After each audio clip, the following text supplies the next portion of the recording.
편두통이라든가, 그리고 아침에 일어났을 때 약간 이제 손발이 좀 부어있는 느낌이라든가, 그리고 뭐 계단을 오를 때나 잠깐씩 뛸 때 뭐 숨가쁨을 좀 느낀다거나, 아무튼 일상생활에서 그런 부분들이 눈에 띄게 많이 좋아졌어요.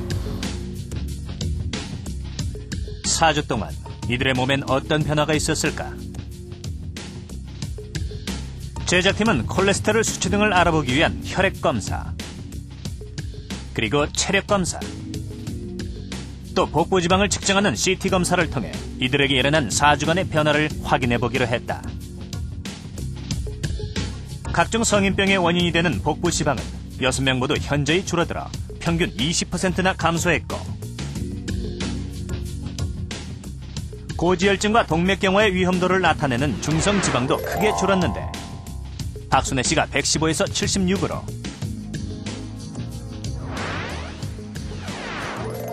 김인석 씨는 190에서 129로 줄어 정상 범위에 들었다.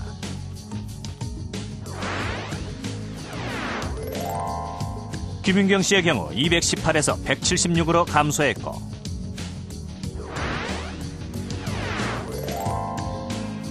정성욱 씨의 경우 큰 변화가 없었다.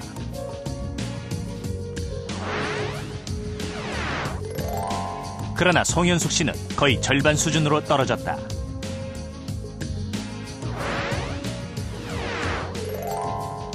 또 고지혈증 위험군이었던 최우규 씨는 295에서 114로 무려 50% 이상 감소해 정상 수준을 회복했다. 콜레스테롤 수치 역시 마찬가지였다. 6명 대부분이 정상 범위인 200 아래로 떨어졌다. 소식을 하게 되면 고지혈증은 굉장히 빠른 속도로 개선이 되거든요. 그리고 고지혈증이 개선된 기간이 길어질수록 혈관 나이는 먹지 않게 됩니다. 그래서 지속적인 소식은 분명히 혈관 나이의 개선을 가져오고 혈관 문제로 인한 조기 사망을 예방하는 그런 효과를 거둘 수가 있습니다. 놀라운 것은 운동 능력의 향상이었다. 먹는 것을 줄인 것만으로 6명 모두의 최대 산소 섭취 능력이 평균 17%나 개선됐고, 실제로 그 효과를 피부로 느끼고 있었다. 전에는 등산을 1시간만 해도 막 굉장히 힘들고 숨도 차고 막 힘들어서 못했었는데, 지난주에 5시간 등산을 했어요. 근데도 굉장히 그렇게 피로감도 안 느끼고 몸도 이상이 없이 잘해서. 저번 주 일요일 날은 그 축구를 해봤을 때 전력 질주를 하고도 또 갔다 왔다 이렇게 하면서도 조금 좀 몸이 많이 가벼워졌다, 이런 거를 충분히 느꼈습니다. 그리고 이제 순간 동작도 많이 좋아졌고. 예. 이런 변화와 활성산소는 어떤 관계가 있을까? 단기간의 소식이 과연 우리 몸의 활성산소까지 억제했던 것일까? 제작진은 혈액 검사를 통해 소식 전후의 활성산소 양을 비교해보았다. 4주일이라는 제한된 실험 기간에도 불구하고 참가자의 절반인 3명의 활성산소가 줄어들었다.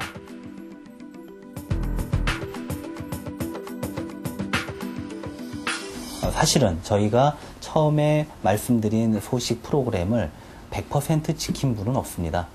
왜냐하면 굉장히 오랫동안 지속되어 온 식습관이고, 또 사회생활을 하다 보면 자신의 뜻대로 먹기 어려운 상황이 있기 때문에 저는 100% 지키지 못했지만 그래도 절반 이상은 지켰다고 판단을 하는데, 그러한 부분적인 개선만으로도 이 한 달의 단기간에 큰 개선이 나타나고 있다는 것이죠. 소식 전과 후, 이들은 분명 달라졌다. 자신에게 꼭 필요한 만큼을 먹는 소식의 기쁨을 하나씩 알기 시작했고, 그 기쁨은 생각보다 크다고 말한다. 지금도 이제 진짜 많이 먹는 즐거움에 대해서 이제 아쉬움이 많이 있죠. 많이 있는데, 지금 거의 한 달이 다 돼가면서 느낀 거는 이제 많이 먹어서 즐겁다는 것보다는 적게 먹어서 몸이 가벼워지는 이런 즐거움을 또 이제 새롭게 이제 발견을 했습니다. 내 몸이 정말 5을 원하는데 내가 내 생각이나 내 욕심이 열을 원한다 그래서 그 열을 먹는 게 아니고, 그렇다고 해서 내 몸이 5을 원하는데 3을 먹는 게 아니라 내 몸이 원하는 만큼 5을 먹어주는 것, 그것이 전 소식이라 생각하거든요. 그래서 자기가 필요로 하는 아주 적정선을 찾는 것, 그게 소식의 제일 핵심인 것 같아요. 그래서 저는 그 선을 조금은 찾은 것 같아요. 근데 이제 앞으로 그 선을 잘 조율하는 건 이제 제가 갖고 있는 숙제겠죠. 지금까지 우리는 노화를 지연시키는 소식의 놀라운 힘에 대해서 알아봤는데요. 이렇게 좋은 소식, 그렇다면 어떻게 해야 할까요? 패스트푸드, 과자, 청량음료 등을 정크푸드라고 하죠. 영양소는 없으면서 열량만 높은 이런 음식들만 피해도 소식의 절반은 성공한 셈입니다. 다음에 중요한 것이 영양입니다. 소식을 하면 영양 불균형이 오지 않을까 우려하시는 분들이 계신데요. 식물성 단백질, 정제되지 않은 곡물과 생선, 여기에 다양한 과일과 채소까지 의식적으로 영양이 풍부한 음식을 챙겨 먹는 노력이 필요합니다.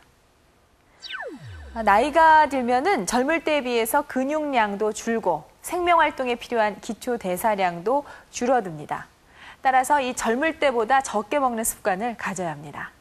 그렇다면은 얼마나 적게 먹어야 할까요? 그 기준이 되는 것이 몸무게입니다.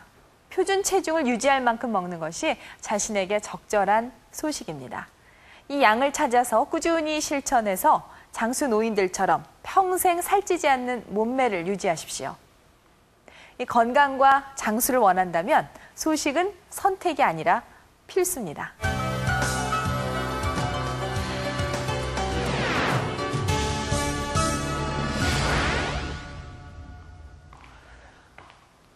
현재까지 위암을 완치하기 위한 치료법은 수술이 최선입니다. 이 내시경이나 복강경을 이용한 방법이 있기는 하지만 위암을 근본적으로 치료하기 위한 가장 기본적인 방법, 그것은 전통적인 개복수술입니다. 얼마 전까지만 해도 재발을 고려해서 환부를 크게 도려내는 것이 일반적이었는데요. 최근 개복수술은 가능한 한 환부를 작게 하는 축소수술이 경향이라고 합니다. 이 노성훈 교수의 위암 이야기, 오늘은 개복수술에 대해서 알아봅니다. 위암으로 진단을 받게 되면 수술을 해야 되는데, 지난 시간에는 내시경 점막절제술과 복강경 수술에 대해서 말씀을 드렸습니다. 오늘은 가장 보편적으로 많이 시행하고 있는 개복수술에 대해서 말씀을 드리겠습니다. 우리가 위암 수술, 그러면 위암 수술은 크게 3가지로 나누게 됩니다. 즉, 암이 있는 위를 제거해야 되고, 위암의 가장 큰 특성은 위 주위의 림프절로 전이가 된다는 것입니다. 그렇기 때문에 위만 제거해서는 안 되고 위 주위의 림프절을 제거하는 것이 필수적입니다. 제거하고 난 다음에 식사를 할 수 있도록 남은 위 혹은 식도와 소장을 연결해 주는데, 그것을 우리가 소화관 재건이라고 부르고 있고, 이러한 3가지가 구성이 돼서 위수술이 이루어지게 됩니다.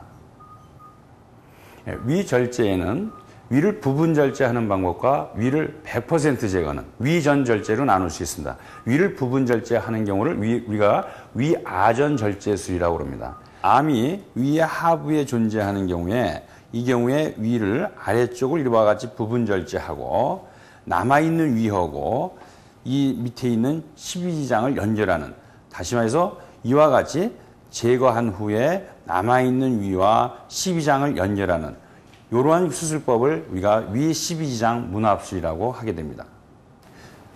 경우에 따라서는 위의 아래쪽 혹은 중간 부위에 암이 있는 경우에 이 위를 제거한 다음에 남아있는 위, 즉 이와 같이 남아있는 위와 공장을, 12지장이 아닌 이 12지장과 연결하는 것이 아니고 이 공장 부위와 연결하는 이러한 수술법을 위공장 문합술이라고 부르게 됩니다.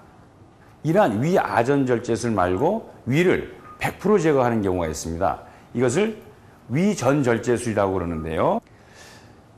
이 암이 위암이 위의 상부, 즉 식도에 가까운 부위에 있대거나 하는 경우에는 위를 남기지 못하고 위 100%, 위를 전부 제거하는 경우가 있습니다.